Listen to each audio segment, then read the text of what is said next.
और अब देखिए, इमरान आउट, शहबाज इन। जी हां, पाकिस्तान की आज की हकीकत यही है। ये नई सुबह है पाकिस्तान के लिए, क्योंकि आखिरकार पाकिस्तान के प्रधानमंत्री इमरान खान को अपनी गद्दी छोड़नी पड़ी। कल सुबह से शुरू हुआ सियासी गहमा गहमी आधी रात होते होते ड्रामे में तब्दील हो गया। इमरान सरकार की तमाम कोशिशों के बाद भी आधी रात को अविश्वास प्रस्ताव पर वोटिंग हो पाई। आधी रात हो गई तब जाकर के किसी प्रकार अविश्वास प्रस्ताव पर वोटिंग हो गई। लेकिन इसके पहले खूब ड्रामा चला। इसके पहले देखने को यह मिला, ये सारी तस्वीरें जो इस वक्त हम आपको दिखा रहे हैं, अलग अलग 6 तस्वीरें देखिए। इमरान खान की कुर्सी तो गई पक्ष में, हालांकि जो अविश्वास प्रस्ताव था 174 वोट पड़े। इधर बड़ी खबर यह भी, सत्ता पक्ष के सांसदों की गैर मौजूदगी में अविश्वास प्रस्ताव के पक्ष में 174 वोट पड़े। इसके साथ आधिकारिक तौर पर इमरान सरकार की विदाई भी हो गई। सरकार गिरते ही इमरान खान इस्लामाबाद का सरकारी आवास भी खाली कर गए। इसके साथ ही विपक्ष के नेता शहबाज शरीफ के प्रधानमंत्री बनने का रास्ता अब साफ हो चुका है। नए प्रधानमंत्री पद के लिए आज ही नामांकन भी होगा। बड़ी खबर यह भी है, इसके लिए शहबाज शरीफ पर्चा दाखिल करेंगे। माना जा रहा है कल शहबाज प्रधानमंत्री पद की शपथ भी ले लेंगे। सब कुछ खूब तेजी के साथ होगा।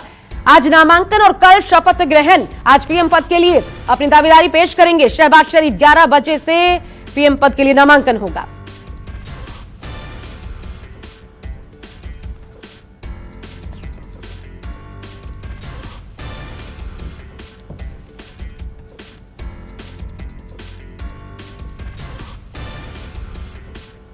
और चलिए, हमारे साथ इस वक्त मेहमान जुड़ चुके हैं। आसिफ दवदी जी इस वक्त हमारे साथ मौजूद हैं दुबई से, और एक और खास मेहमान हमारे साथ जुड़ेंगे। लेकिन ये जो स्थितियां अभी नजर आ रही हैं पाकिस्तान में, आइए इसको समझने की कोशिश करते हैं।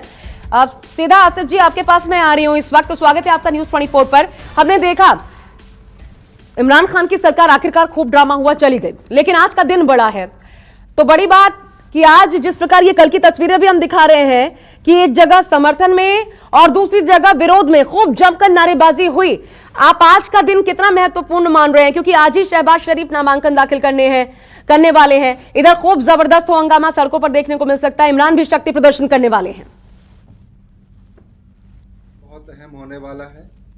और सबसे पहले मैं बताऊं, ये जो नई सुबह है या नया सवेरा कह लें, अब आज की नई शाम क्या होती है उस पर सोचने की ज़रूरत है। हमें याद है, आपको भी याद है कि इमरान खान ने अपनी स्पीच में वहाँ की आवाम से, वहाँ की जनता से ये रिक्वेस्ट की थी कि जैसे शाम में इशा की नमाज हो, उसके बाद आप तमाम लोगों को पुरअमन तरीके से एजिटेशन करना है, सड़कों पे आना है वगैरह। हमने ये भी देखा कि कल भी किस तरह से वहाँ की लोगों ने, जितने भी इमरान खान के सपोर्टर्स थे या अपोजिशन के लोग थे, उस वक्त के अपोजिशन अभी तो पूरी तरह से पासा पलट चुका है, वो तमाम लोग सड़कों पे आ चुके थे इस रमजान के पाक महीने में। अब मैं आपको बताऊं कि पहले भी देखा गया है कि इमरान खान के आह्वान पे, बुलाने पे जो उनके सपोर्टर्स है वो आते रहे हैं। आज इसलिए ज्यादा अहम है कि ये जो एक बहुत दिनों से एक शतरंज का गेम या एक बहुत दिनों से क्रिकेट का गेम कह सकते हैं, क्रिकेट के अंदाज में खेला गया था, बहुत ही रोमांचक तरीके से। कहीं ना कहीं उसका आखिरी ओवर की आखिरी गेंद जो है उस पे वो इमरान खान और उनकी टीम जो है वो क्लीन बोल्ड भी हुई, और कुछ लोग उसको, और मैं भी उसको हिट विकेट भी कहता हूँ। अब आज ये तमाम चीजें नजर आएंगी, लेकिन अहम चीज ये है कि शहबाज शरीफ के जो पीएम बनने की बात तय है वो तो पूरी तरह से तय है। अभी कोई दूसरा नाम भी नहीं है। एस्टेब्लिशमेंट की भी वो पसंद है और उनका झुकाव भी अमेरिका की तरफ है।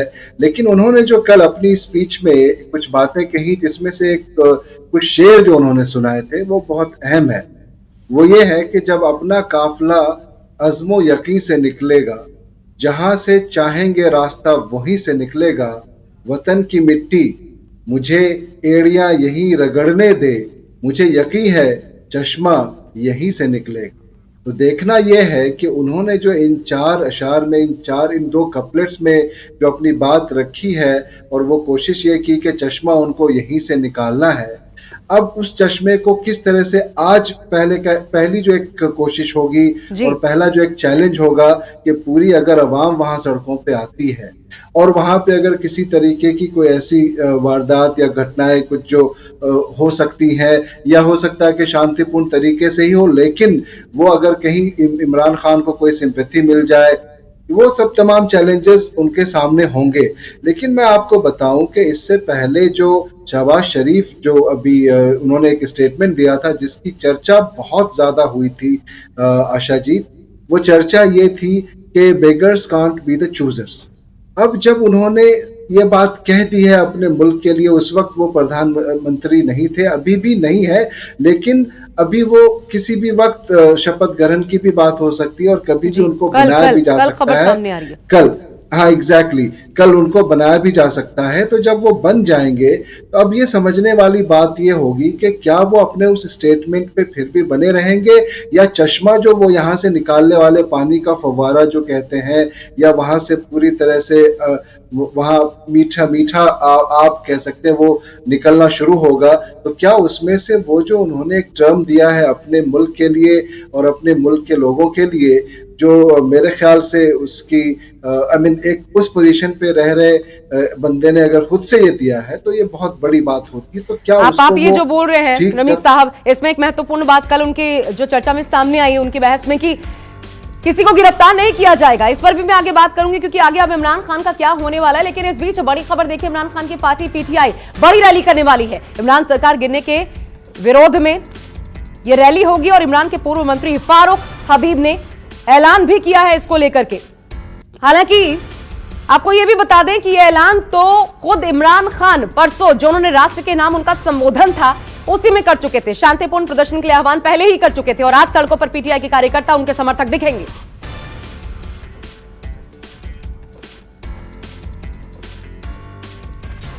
और मैं यहां पर अपने कायद मियां मोहम्मद नवाज शरीफ का उनको मैं खराज तहसीन पेश करता हूं। इन तमाम साथियों ने जेलें काटी हैं।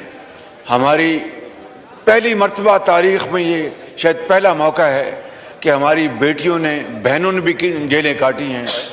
मियां नवाज शरीफ जो 3 मर्तबा वज़ीर आज़म रहे, उनको किस तरीके से जेलों में भिजवाया गया।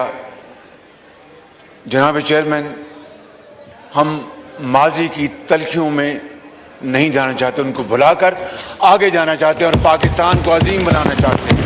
हम किसी से बदला नहीं लेंगे, हम किसी के साथ नाइंसाफ़ी और ज़्यादती नहीं करेंगे, हम बेजा लोगों को जेलों में नहीं भिजवाएंगे, हम बेकसूर लोगों को जेलों में नहीं भिजवाएंगे, लेकिन कानून अपना रास्ता लेगा, इंसाफ अपना रास्ता लेगा, इंसाफ अपना रास्ता लेगा। उसमें ना बिलावल भुट्टो साहब, ना मौलाना फजल रहमान साहब, ना कोई उसमें मुदाखलत नहीं करेगा। इस शेर के साथ मैं अपनी बात ख़त्म करूँगा कि जब अपना काफ़िला अज़्म व यकीन से निकलेगा, आप और मुस्कुराएं इसलिए कि मुस्कुराने के दिन है ये आज। जब अपना काफ़िला अज़्म व यकीन से निकलेगा, जहाँ से चाहेंगे रास्ता वहीं से निकलेगा। वतन की मट्टी मुझे एड़ियाँ रगड़ने दे, मुझे यकीन है चश्मा यहीं से निकलेगा। पूरे पाकिस्तान को और इस हाउस को मुबारकबाद देना चाहूँगा कि पाकिस्तान में पहली बार अदम एतमाद कामयाब हुआ है और हमने तारीख रकम किया है। 10 अप्रैल 1973 में इस हाउस ने 1973 कॉन्स्टिट्यूशन को अप्रूव किया था। 10 अप्रैल 1986 शहीद मोहतरमा बेनज़ीर भुट्टो ने अपना जिलावतनी ख़त्म करके ज़िया उल हक के ख़िलाफ़ अपना जद्दोजहद के लिए लाहौर तशरीफ़ ले आई थी। आज 10 अप्रैल 2022 है और जो हमने सिलेक्टेड करार दे दिया था और जो गैर जमहूरी बोझ ये मुल्क 3 साल से उठा रहा था, आज 10 अप्रैल 2022, वेलकम बैक टू पुराना पाकिस्तान।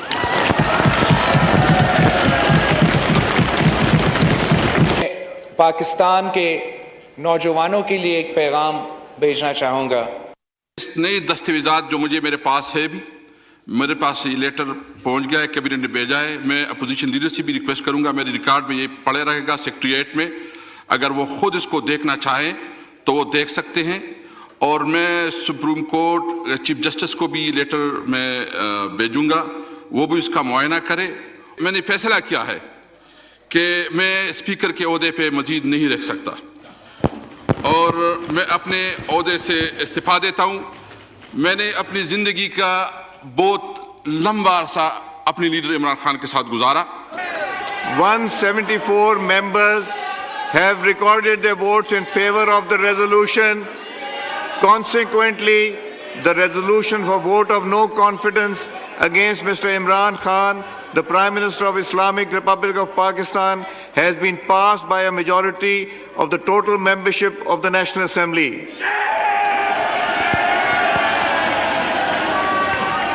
जनाब चेयरमैन साहब, मुझे इस बात पे फख्र है, मुझे इस बात पे फख्र है कि मेरा लीडर खड़ा रहा, झुका नहीं, बिका नहीं, डरा नहीं, आखिरी गेंद तक खड़ा रहा। और इमरान खान का आप क्या मुकाबला करोगे? उसका एक सिपाही आपके बीच में खड़ा है अल्लाह ताला के करम से। जल्द इमरान खान साहब इंशाल्लाह अवाम की ताकत से एक बार फिर इसी कुर्सी पे विराजमान होगा, 2/3 अक्सरियत से होगा और इंशाल्लाह इमरान खान को, पाकिस्तान तहरीक इंसाफ को, मेरे करोड़ों पाकिस्तान तहरीक इंसाफ के वर्कर्स और वोटर्स और सपोर्टर्स को आज की ये डिफेंस, आज का ये खड़ा होना और आपका आज की रेजिस्टेंस मुबारक हो। आज भी पाकिस्तान में कुछ लोग ऐसे हैं जो साम्राज्य के सामने खड़े हैं, जो अमेरिका के सामने खड़े हैं, जो यहूद और हनूस के सामने खड़े हैं। पाकिस्तान जिंदाबाद, इमरान खान पाइंदाबाद।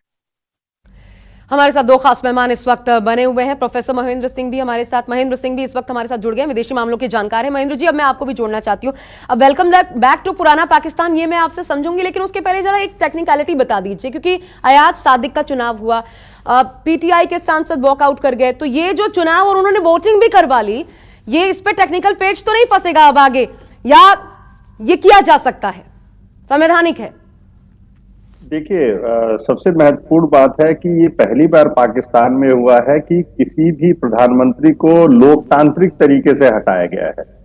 और ये पहले प्रधानमंत्री हैं इमरान खान, जिनको जो है एक नो कॉन्फिडेंस मोशन इनके खिलाफ उसका रेजोल्यूशन को पास किया गया, उसके बाद हटाया गया। अब तक जो है पाकिस्तान में प्रधानमंत्री जो है एक लोकतांत्रिक तरीके से नहीं, गैर लोकतांत्रिक तरीके से हटाए जाते थे। तो निश्चित है ये पाकिस्तान के लिए बहुत ही, हाँ, जहां तक स्पीकर की बात है कि जो स्पीकर थे उन्होंने रिजाइन कर दिया था और उसके बाद जो है दूसरे स्पीकर का चुनाव किया जो है असेंबली ने, तो वो जो है क्योंकि उनके मेजॉरिटी जो है जो तहरीके पाकिस्तान है उनकी मेजॉरिटी जो है वो नहीं रही, तो इस वजह से वो चुनाव, मुझे नहीं लगता है कि उसमें कोई दिक्कत आएगी नए स्पीकर के चुनाव के बाद और उसके बाद रेजोल्यूशन पास करने पे।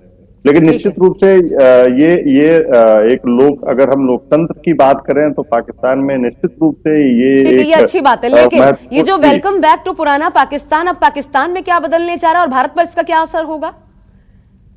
नहीं, देखिए, जो है पाकिस्तान सबसे जो महत्वपूर्ण जिस पे चर्चा होनी चाहिए, पाकिस्तान की जो अर्थव्यवस्था है इस समय, वो अर्थव्यवस्था बहुत ही जो है उसकी बहुत ही खराब हालत है। बैलेंस ऑफ पेमेंट जो है वो बहुत ही जो है एक निगेटिव उसमें है, और जो है आईएमएफ से जो करीब $40 बिलियन का जो लोन जो है इमरान खान ने लिया है, और उससे जो है वहां पे इन्फ्लेशन बहुत ज्यादा बढ़ गया है। किसी तरीके से जो है वहां पे जो है जो पेट्रोलियम प्रोडक्ट्स हैं उनकी जो है कीमतें अभी कैप की गई हैं, तो ये बहुत ही चुनौतीपूर्ण है। और वेलकम बैक टू पुराना पाकिस्तान मीन्स, देखिए, ये सारी चीजें हो रही हैं। अब इमरान खान, हमें पाकिस्तान के बारे में बात करते समय हमेशा ये ध्यान में रखना चाहिए कि पाकिस्तान में जो भी होता है वो बिना जो है आर्मी के जो है वो रजामंदी के वो नहीं हो सकता है। वहां पे एक हमेशा जो है हाइब्रिड गवर्नमेंट रहती है, और जो है इस समय इमरान खान इसीलिए गए हैं क्योंकि आर्मी ने एक न्यूट्रल पोजीशन ले ली, और आर्मी हालांकि जो है चाहे वो पीडीपी के शहबाज शरीफ हों या बिलावल भुट्टो हों, वो बहुत ही प्रो आर्मी, उनसे इस समय बहुत अच्छे संबंध नहीं रहे हैं। लेकिन इमरान खान ने भी कई ऐसी गलतियां की हैं जो आर्मी को जो है नापसंद रहा है, वो उनको लाइक नहीं किए हैं। खासकर देखिए, जब आर्मी चीफ का जी, जी। 2019 में जो है रीनॉमिनेशन था, उसमें प्रॉब्लम थी। फिर नए आईएसआई चीफ के अपॉइंटमेंट में जो है दिक्कतें थी। लेकिन इसी वजह से जो है, और इसके साथ साथ देखिए जो अर्थव्यवस्था है उसको संभाल पाने में जो है इमरान खान जो है बहुत सफल नहीं रहे हैं। और ठीक निश्चित है। रूप से देखिए श्रीलंका जैसी क्राइसिस पाकिस्तान में भी आती नजर आ रही है। और ऐसे समय में जो है पाकिस्तान ने जो है वहां पे एक स्टेबल गवर्नमेंट होनी चाहिए थी, लेकिन हाँ, ये अब कितनी ऐसा लग स्टेबल रहा है, लेकिन यही तो बड़ा सवाल है, क्योंकि सबके अलग अलग सभी की अपेक्षाएं हैं। दाऊदी साहब, मैं आपको अब जोड़ना चाहती हूँ उसमें। ये तो बिल्कुल अलग थॉट प्रोसेस के लोग एक साथ जुड़ गए हैं अब आकर के। तो इस सरकार का कार्यकाल ये कितना, क्या, क्योंकि ज्यादा समय भी नहीं बचा है अगला चुनाव होने में, क्या तब तक ये चला लेंगे? मुल्क की बेहतरी के लिए काम कर पाएंगे क्या? ऑपोजिट पोल्स हैं, हम सब जानते हैं। हिस्ट्री गवाह है इस चीज की। और ये लोग कैसे एक दूसरे के ऊपर लांछन लगाना, कैसे एक दूसरे के खिलाफ खड़े रहना, खैर उस पर मैं ज्यादा नहीं जाऊंगा। लेकिन आपका सवाल यह है कि क्या ये चला पाएंगे कुछ दिनों तक, इलेक्शन होने तक? तो मुझे क्या लगता है कि अभी जितनी किरकिरी हुई है, जितने अभी वहां पे प्रॉब्लम्स आई हैं, तो ये इस और बड़ी मुश्किल से ये शहबाज शरीफ अगर वहां पे प्राइम मिनिस्टर बन रहे हैं, तो मुझे ऐसा लगता है कि बिलावल के साथ या मौलाना फजलुर रहमान है उनके साथ जो भी उनकी एक टीम है, वो कम से कम इलेक्शन तक तो इसको लेने की कोशिश करेंगे, क्योंकि इन्हें भी कुछ जमीन चाहिए, इन्हें भी कुछ काम करके दिखाने की एक जद्दोजहद करनी होगी। और इलेक्शन कमीशन ने खुद ही अभी 2-3 दिन पहले जो बात चल रही थी, ये कह दिया था कि कम से कम 8 महीने तक तो वो इलेक्शन करवा ही नहीं सकते। अब ऐसी सिचुएशन में वक्त भी थोड़ा लंबा हो जाएगा। अब 8 महीने तक ये खींच पाना है या नहीं खींच पाना एक सवालिया निशान तो है, लेकिन इनकी मजबूरी होगी कि ये जो एक बैसाखी वाली लेकिन अभी सरकार जो होती वक्त है, है, इमरान इसका कितना फायदा उठा पाते हैं, सिंपत्ति गेन क्या कर पाते हैं, ये तमाम चीजें होंगी जो आने वाले वक्त में देखनी होंगी। आप दोनों का बहुत बहुत शुक्रिया हमारे साथ जुड़ने के लिए। चर्चा में एक छोटा सा ब्रेक इसी के साथ। आप देखते रहिए न्यूज़ 24, हर एक अपडेट पहुंचाते रहेंगे। नमस्कार, मैं हूं मानक गुप्ता। अगर आपको हमारा ये वीडियो पसंद आया हो तो इसे लाइक और शेयर जरूर करें, और हां, हमें सब्सक्राइब और फॉलो करना ना भूलें ताकि आप देश और दुनिया की कोई खबर मिस ना करें। तो जुड़े रहिए हमारे साथ और देखते रहिए न्यूज़ 24।